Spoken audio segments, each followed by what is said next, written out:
Talaga bang mga anak ng Diyos? Amen! Hallelujah! Ang ating pong, obviously, ang ating pong topic ay ang tunay na malaya.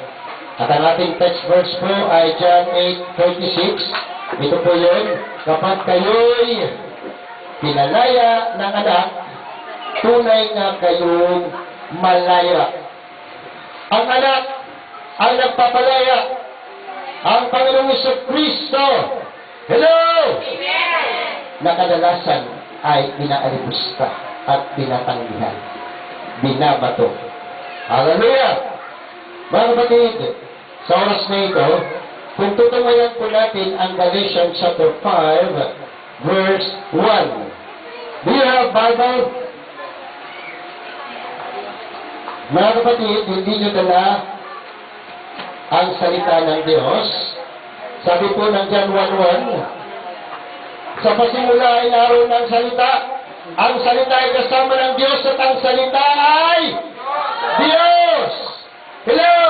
Nasaan ang Diyos? Maliit na Bible nasa bulsa dahil nahihiya. Hello! Hallelujah! Hindi na po ito yung panahon ng pakunwaring Kristiyano. Pakunwaring anak. Hallelujah! Ano binigay ko sa inyo? Galatians chapter 5, verse 1. Ito po yung sabi, pinalaya tayo ni Kristo upang manatiling malaya, ay magpakatatag na kayo at huwag nang paalipin ulit. Pag sinabi kong pinalaya, mga kapatid, ibig sabihin, naging alipin. Paano ka palalayain kung hindi ka naman alipin? Ang lahat ay naging alipin ng kasalanan. Mga kasalanang minana natin mula kay Eva at kay Adan. Hello! At dahil doon, ang tao ay lumalakad sa kasalanan. Hallelujah! Ito po ang dahilan kung bakit kailangan tayong palayain ng anak. Gasgas na po itong verse na ito na John 3:16. Ganyan na lamang ang pag-ibig ng Diyos sa sanlibutan at binigay niya ang kanyang bugtong na anak at sino mga sumampalataya ay hindi mapahamak, kundi magkaroon ng buhay na walang hanggan. Maraming ulit nang sinasabi, pero alam mo ba ang tunay na kahulugan ng John 3:16? Hello! Lahat mo ba dito ay tumanggap na kay Kristo? Do you recognize that God? Do you recognize that Christ who is in you now? Kaya ka naging anak dahil pinanggap mo ang Espiritu ng anak. Hello! John 6:63. Ano sabi ng John 6:63? Ang salitang sinasabi ko sa inyo ay Espiritu at buhay. Yung salita na yan ay nagkatawang tao ayon sa John 1:14. At nagkatawang tao ang salita. Namuhay sa piling natin. Nanirahan siya ang bugtong na anak ng Diyos. Nandiyan ba siya? Sa iyong katawan? God is using your body. Christ, the Spirit of Christ is in you. Therefore, if Christ is in you, you are the Son of God. Amen! Yun ang tunay na pinalaya. Magiging tunay ka lang pinalaya kung ikaw ay pinaghaharian ni Kristo. Ngunit marami po ang nagsasabing siya pinalaya, subalit ginagamit ang kalayaan doon sa Galatians 5:13. Tingnan mo nga. Marami po ang ganitong klaseng Kristiyano. Ang sabi, pinubos tayo ni Kristo sa sumpa ng kautusan nang siya'y magdusa na parang isang sinumpa sapagkat nasasaad sa kasulatan, sinumpa ang bawat ibinitin sa punong kahoy. Hello! Sino ang puno? Ano sabi ng Panginoon? Ako ang puno, kayo ang mga sanga.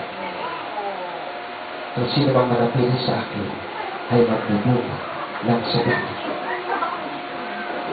Ngunit kung ikaw ay nakabitin lamang, nakasabit ka lamang sa puno, nasa ilalim ka ng sumpa. Kung ang Espiritu ni Kristo ay hindi ganap nagahari sa iyong buhay, kapatid, nasa ilalim ka ng sumpa. Can you say amen? Amen. Hallelujah. Hallelujah.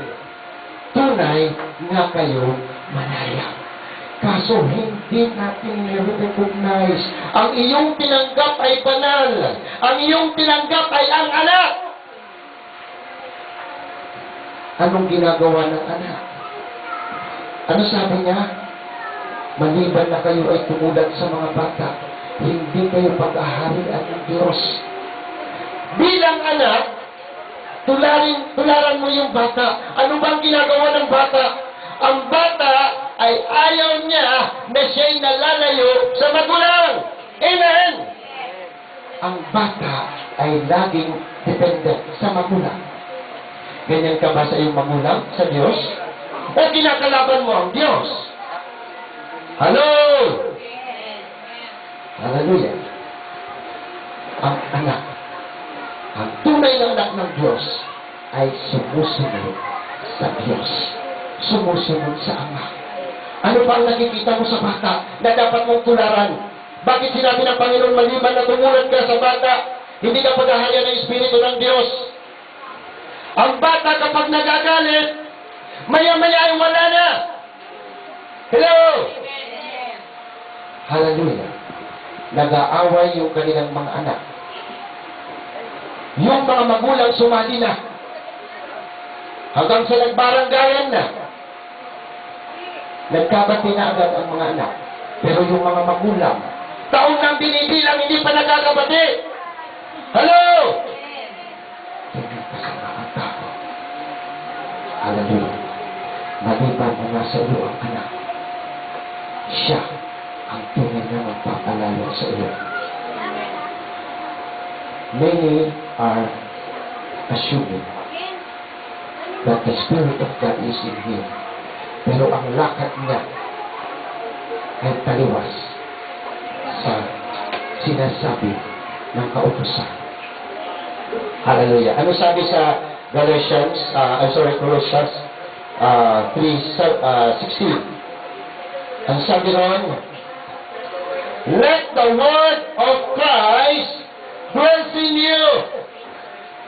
Let the word of Christ dwell in you richly as you teach and admonish one another with all wisdom. As you sing some sense of spiritual song with gratitude in your heart to God. Hello? Richly. Marami po ang mga Kristiyano nowadays. Matagal na Kristiyano, tanungin mo kung ano ang nilalaman ng Biblia. John 3:16 lang ang alam. Eh ang sabi, let the word of Christ dwell in you richly. Hindi pa isa-isa. Sapagkat ang salita ng Diyos ay Diyos. Sa pasimula naroon na ang salita ay kasama ng Diyos, ang salita ay Diyos.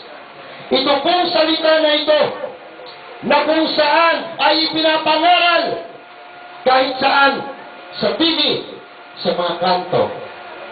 Pero hindi tayo nangangaral ng gano'n. Pero tinatanggihan ng tao. Ayaw kilalanin ng Diyos. Ano sabi? Ang salita ay kasama ng Diyos at ang salita ay Diyos. Sa John 1:1, bakit tinatanggihan siya? Sapagkat siya ang Espiritu ni Kristo. Kapag tinanggap mo yung salita na ito, kapatid, malanaan ang salita na ito, kaya nagkatawang-tawang salita, now using your body. Ginagamit ang iyong katawan ngayon. Buhay na siya. Using your body. Ito po ang tinatanggihan natin. Anak, huwag kang mag-aating dyan sa mga buwan na ginayan, dahil yan ay nakakabuhan daw. Nakakabaliw daw yung salita ng Diyos na yan, yung Biblia na yan. You see, ang salita ay Diyos. Ibig sabihin, ang Diyos ay nakakabaliw.